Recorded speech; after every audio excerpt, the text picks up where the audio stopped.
Hello viewers, আসসালামু আলাইকুম। আশা করি সবাই ভালো আছেন।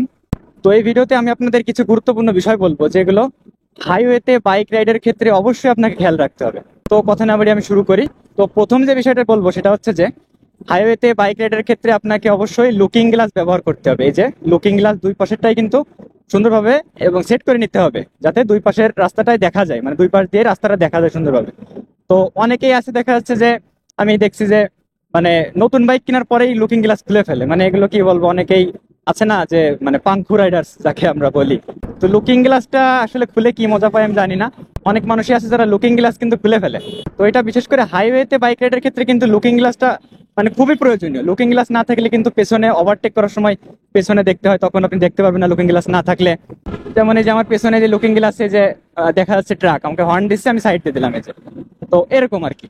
তো এরপর দ্বিতীয় যে বিষয়টা বলবো সেটা হচ্ছে যে আপনাকে হাইওয়েতে বাইক রাইডের ক্ষেত্রে অবশ্যই অবশ্যই হেলমেট ব্যবহার করতে হবে। মানে সেফটি ফার্স্ট, হেলমেট লাগবেই। হেলমেট ছাড়া কখনোই মানে হাইওয়েতে অন্তত বাইক রাইড করবেন না, এবং তাও হেলমেটটা একটা ভালো মানের সার্টিফাইড হেলমেট আপনারা ব্যবহার করার চেষ্টা করবেন। মানে একটা কম দামি বা হাফ হেলমেট ব্যবহার করে অনেকে দেখছি। তো আমি কিছুদিন আগেই বাসে যাচ্ছিলাম, বাস থেকে দেখলাম যে একটা লোক অ্যাক্সিডেন্ট করে রাস্তায় পড়ে আছে। মানে আমি ওখানে যখন গিয়েছি তার কিছুক্ষণ আগেই অ্যাক্সিডেন্টটা হয়েছে বোঝা যাচ্ছিল। তো সেই লোকটার হাফ হেলমেট পরা ছিল, তো হাফ হেলমেটটা রাস্তার মাঝখানে পড়ে আছে। তো আমি দেখে যতদূর বুঝলাম যে হাফ হেলমেট পরার কারণে হেলমেটটা দেখলাম মাথা থেকে খুলে পড়ে আছে রাস্তার মাঝখানে, আর উনি পড়ে আছে রাস্তার উপর। মানে হেলমেটটা কোনো কাজে দেয়নি হাফ হেলমেট পরার কারণে। ঠিক আছে, তো এই জন্য ভালো মানের হেলমেট ব্যবহার করতে হবে অবশ্যই। তো তৃতীয় যে বিষয়টা বলবো সেটা হচ্ছে আপনি কোনো বড় গাড়ির পেছনে থাকা অবস্থায়, বড় গাড়ি বলতে দেখা যাচ্ছে বাস, ট্রাক বা প্রাইভেট কার, বিশেষ করে বাস বা ট্রাক, এগুলোর পিছনে থাকা অবস্থায় আপনি মানে খুব বেশি কাছে থাকবেন না। ঠিক আছে, এটা কিন্তু খুবই মারাত্মক। মানে একটা বড় গাড়ি, বিশেষ করে বাস বা ট্রাক, যদি হুট করে ব্রেক করে, দেখা যাচ্ছে তার সেগুলো কিন্তু চার চাকার গাড়ি, আপনি তারা কিন্তু দেখা যাচ্ছে কোনো কারণে হুট করে মানে অনেক জোরে ব্রেক করলে তারা কিন্তু খুব অল্প জায়গার মধ্যে একদম খুব তাড়াতাড়ি একদম গাড়ি থামিয়ে ফেলবে। কিন্তু সেই সাথে আপনি যদি তাদের খুব পিছনে কাছাকাছি থাকেন, তো তাহলে কিন্তু আপনার দুই চাকার বাইক সেক্ষেত্রে ওই সমান তালে কিন্তু ব্রেক করে আপনি থামতে পারবেন না। আপনার বাইকের যতই ভালো ব্রেকিং সিস্টেম হোক না কেন বা এবিএস থাকুক না কেন, আপনি কিন্তু মানে একটা চার চাকা একটা বাস বা ট্রাক মানে যেভাবে ব্রেক করে মানে সাথে সাথে অল্প একদম অল্প জায়গার মধ্যে সাথে সাথে হুট করে দাঁড়িয়ে পড়তে পারে, সেরকম কিন্তু আপনি একতালে পারবেন না থামতে। তো এক্ষেত্রে আপনিও যদি কড়া ব্রেক করেন, ব্রেক চেপে ধরেন, তাহলে এক্ষেত্রে আপনার বাইকে যদি এবিএস না থাকে তাহলে আপনি স্লিপ করে পড়ে যাওয়ার সম্ভাবনা থাকবে। আর যদি এবিএস থাকে সেক্ষেত্রেও হয়তো আপনি স্লিপ করে পড়বেন না, কিন্তু আপনার বাইকটা গিয়ে দেখা যাচ্ছে ওই বাস বা ট্রাকের পেছনে যে বাড়ি খাবে। ঠিক আছে, এতে আপনার বাইক, আপনার কিছু না হলেও অন্তত বাইকের অনেক ক্ষতি হবে। তো এই জিনিসটা আমি নিজে আসলে আমি এটা সাক্ষী, আমি নিজে আমার নিজের সাথে একবার হয়েছিল এটা। তো এটা বেশ অনেকদিন আগের কথা। আমি একটা মানে পিক আপ গাড়ি আর কি, তার একটু বেশি কাছাকাছি ছিলাম, খুব বেশি কাছাকাছি না, তারপরেও মোটামুটি কাছাকাছি ছিলাম ভুলবশত। তো ওই পিক আপটা সামনে রিক্সা আসার কারণে, রিক্সা বা কিছু একটা এসেছিল, যাই হোক খেয়াল নেই।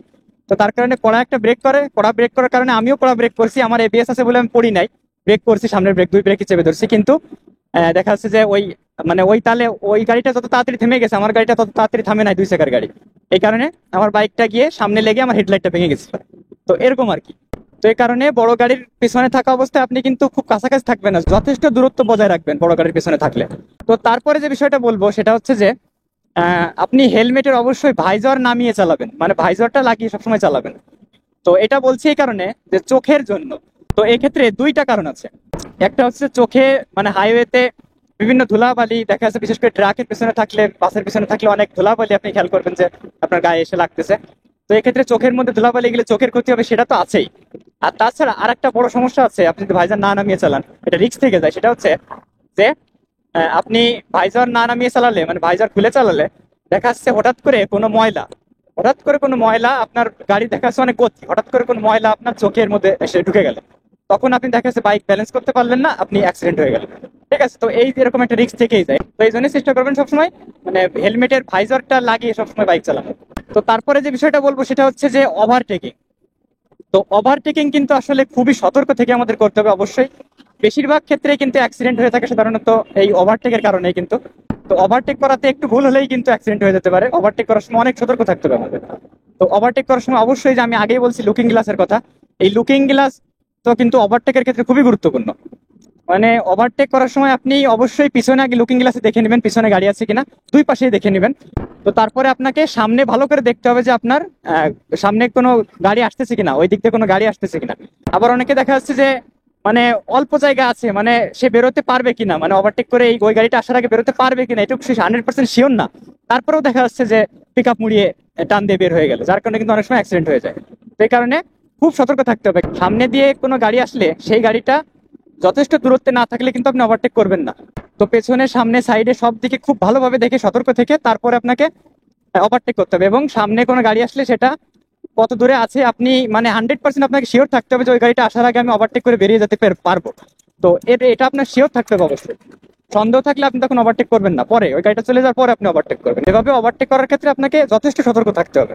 আর ওভারটেক করার সময় কিন্তু অবশ্যই আপনাকে ইন্ডিকেটর ব্যবহার করতে হবে। তো এখন দেখুন যে আমি যদি এই গাড়িটা ওভারটেক করি, আমি কিন্তু ডান পাশে যে ইন্ডিকেটরটা দিলাম, এখন ইন্ডিকেটর দিয়ে আমি পিছনে দেখলাম যে কিছু গাড়ি আছে কিনা, নেই, আমি ওভারটেক করতেছি, যে ওভারটেক করে এই যে এখন আমি ইন্ডিকেটরটা অফ করে দিলাম। এরকম যে কোনো বড় গাড়ি থাকলেও এরকম মানে ইন্ডিকেটর ব্যবহার করতে হবে কিন্তু অবশ্যই। তো এখন এই ইন্ডিকেটর ব্যবহারের বিষয়টা আবার চলে আসে এর মধ্যে। ইন্ডিকেটরটা কিন্তু শুধু ওভারটেকিং এর সময় না, মানে যে কোনো সময় আপনি দেখা যাচ্ছে কোনো এদিকে বাই ডানে কোনো রাস্তায় যাবেন, অবশ্যই আপনাকে ইন্ডিকেটর ব্যবহার করতে হবে। তো তারপরে যে বিষয়টা বলবো সেটা হচ্ছে যে আপনি কখনোই মানে রেস করার মন মানসিকতা নিয়ে কিন্তু মানে বাইক চালাবেন না হাইওয়েতে। আপনি সেটা মানে প্ল্যান করে হোক, কারোর সাথে আপনার বন্ধু বান্ধবের সাথে প্ল্যান করে হোক, বা প্ল্যান না করেই হোক, রাস্তার লোকজনের সাথে হোক, কোনোভাবেই কিন্তু রেস করবেন না আপনি। তো এই কারণেই কিন্তু অনেক সময় অ্যাক্সিডেন্ট হয়। আর ওভারটেকিং এর ক্ষেত্রে আরেকটা বিষয় হচ্ছে যে আপনি মোড়ের থেকে কখনোই ওভারটেক করবেন না। এইটা কিন্তু একটা মারাত্মক ভুল, যে মোড়ের থেকে ওভারটেক করা। মোড়ের থেকে কিন্তু ওই পাশে কোনো গাড়ি আসতেছে কিনা ঠিক মতো কিন্তু বোঝা যায় না, মানে এই কারণে কিন্তু মোড়ের থেকে ওভারটেক করা যাবে না, কোনো মোড় থেকে ওভারটেক করা যাবে না। তো ভিউয়ার্স, যে বিষয়গুলো আপনাদের বললাম আশা করি আপনারা বুঝতে পারছেন। এগুলো আশা করি আপনারা হাইওয়েতে বাইক রাইডের ক্ষেত্রে অবশ্যই এগুলো মাথায় রাখবেন। তো এর বাইরেও আরো বিভিন্ন বিষয় আছে, যাই হোক। তো এই যে যে বিষয়গুলো আমি বললাম, মেন মেন বিষয়গুলো, এইগুলো যদি আপনারা মাথায় রেখে মানে হাইওয়েতে বাইক রাইড করেন, তাহলে আশা করি হাইওয়েতে অ্যাক্সিডেন্টের সম্ভাবনা অনেক কমে যাবে। তো আর একটা বিষয় আপনারা হাইওয়েতে বাইক রাইডের ক্ষেত্রে খেয়াল রাখবেন, সেটা হচ্ছে আপনারা হয়তো খেয়াল করে থাকবেন যে হাইওয়েতে বাইক রাইড করার সময় অনেক সময় কিন্তু রাস্তার মাঝখানে হুট করে কুকুর বা গরু ছাগল চলে আসে। বিশেষ করে কুকুর কুকুর কিন্তু আমরা সচরাচর দেখে থাকি যে হাইওয়েতে বাইক চালানোর সময় দেখা যাচ্ছে হুট করে সামনে কুকুর চলে আসবে। তো এই ক্ষেত্রে আমি বলবো যে আপনারা মানে যদি দূর থেকে কোনো কুকুর বা গরু ছাগল দেখেন, তাহলে দূর থেকে আপনারা মানে সতর্ক হয়ে যাবেন, বাইকটা স্লো করে দিবেন। তো আপনার কুকুরটা আপনার সামনে আসবে না, হুট করে চলে আসবে না, সাইডে আছে বলে হুট করে সামনে চলে আসবে না, এমন কিন্তু কোনো গ্যারান্টি নেই। এটা কিন্তু মানুষ না যে সে দেখতেছে যে আপনি জোরে বাইক চালিয়ে আসতেছেন, স্পিড আছে আপনার গাড়ি, আপনার গাড়ির সামনে সে আসবে না। কিন্তু এটা কিন্তু কুকুর বা গরু ছাগল, এটা প্রাণী, এটা কিন্তু মানে কোনো গ্যারান্টি নেই, হুট করে সামনে চলেই আসতে পারে। তো এই কারণে কুকুর বা গরু ছাগল হাইওয়েতে দেখলে কিন্তু আপনি আগের থেকেই সতর্ক হয়ে যাবেন, আগের থেকে বাইকটা স্লো করে দিবেন। মানে আপনি রাস্তার সাইডে বা পাশে দেখলেও কিন্তু আপনি বাইকটা স্লো করে দিবেন, বলা যায় না হুট করে দেখা যাচ্ছে সামনে চলে আসে। তো ভিউয়ার্স, এই ভিডিওটা এই পর্যন্তই। তো ভিডিওটি ভালো লাগলে প্লিজ লাইক, কমেন্ট, শেয়ার।